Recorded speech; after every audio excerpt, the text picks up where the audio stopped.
Why in 2025 are relationships such as yours failing? I'm a kind of tell you why, I guess. All right, what I'm learning to realize, right, is first off, anything that you step into, make sure you step into it from a space of authenticity, right? And what do I mean by that? A lot of us are stepping into relationships.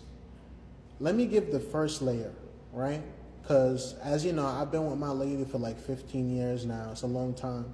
And it's going to be even more, right? Because I want this. I'm living life like this, right? I'm really gangster when it comes to this. I'm a god at this, right? Because I know I have a lot to learn and I'm open to reflecting on my mistakes, right?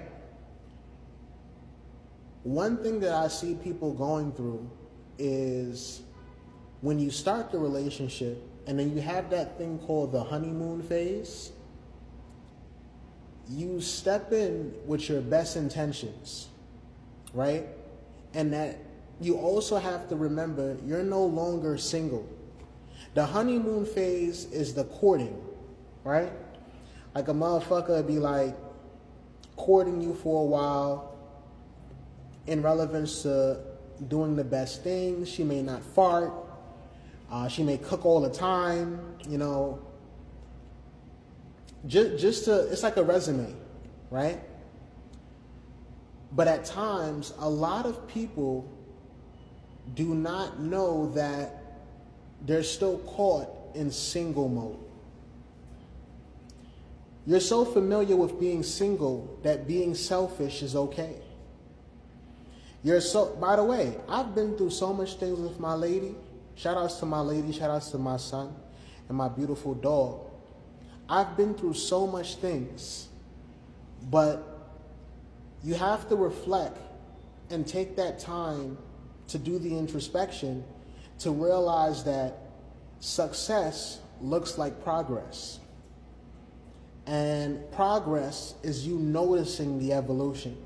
So one thing I noticed about my woman was she is growing. I always saw that. Like I was authentic about that because I was able to see myself growing, right?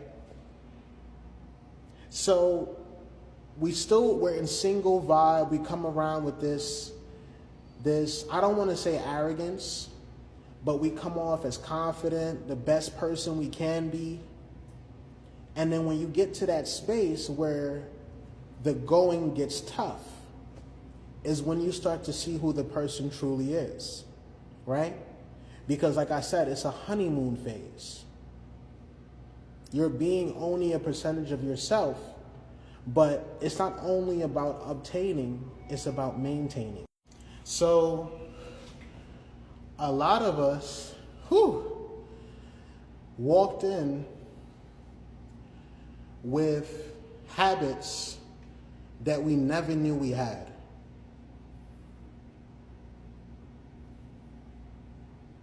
Because when you were single, you didn't really have to be concerned with, what you were doing or how you was doing it.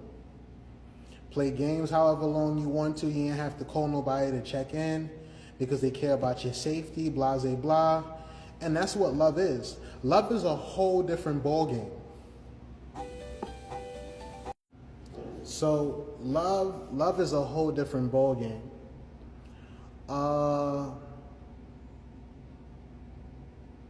I'm gonna be random, and being random is being authentic is being random, being okay with your feelings.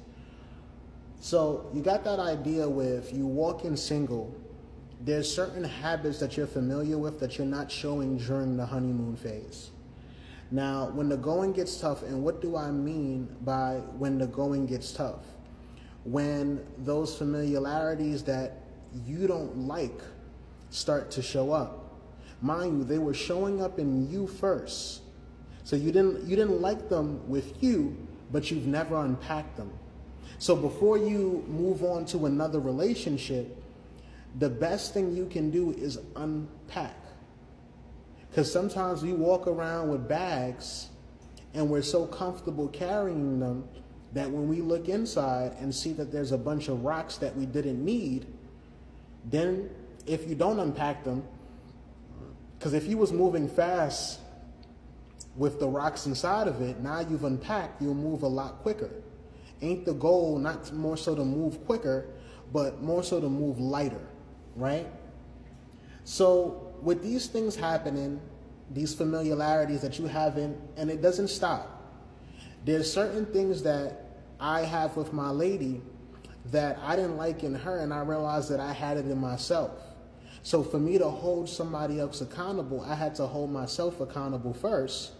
And you'll know you held yourself accountable when your presentation of what you don't like is calm as fuck, because you got used to being kind to yourself, so now naturally you're kind to your partner. Yeah. So I think most relationships are failing because we start off hot. We on honeymoon FaceTiming. We get used to that, put our passion all into pursuing, and now when it's probably the 6-month mark probably, or for most it's probably a different time, all of a sudden now, when she lets her hair down, or he lets his hair down, you start seeing things that you don't know how to address because you didn't know how to address it in yourself. And that's why the person that you're with, you have to wholeheartedly want to be with them more than you don't, because both aspects exist. So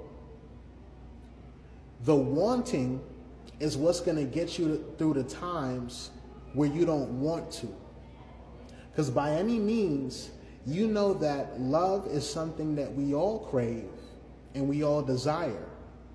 But you need to understand, what you desire is not what love is. It's a version of what love could be. Then you have to start unpacking your desires and realizing if it coincides with a healthy relationship, and if it kind of meshes and blends with the lady or man that you're with. And I'm doing that to be genuine to both parties, but I do feel like, and I speak for myself, men are the leaders behind this relationship shit. Real talk. The person that goes after or decides to pursue can also be the leader, but men, you are the leader. So when it comes to you understanding your feelings, you need to have those in check, not from a space of perfection, but from a space of maintenance, understanding emotional intelligence, so you know that I'm frustrated about what. And that starts with talking to yourself. You don't just keep pointing the finger at someone because they're a reflection of you. And the more you point is the more unconscious you are of the reflection you're projecting. So that's why I think most relationships are ending. We're not trying to accept that we have flaws. We'll accept it in ourselves. But we haven't if it doesn't naturally come across as us being receptive towards other people having flaws and issues too. You got to understand and learn how to be patient. Learn how to address your frustration by waiting and then responding. Sometimes as men, we can be so logical that we don't even understand our feelings.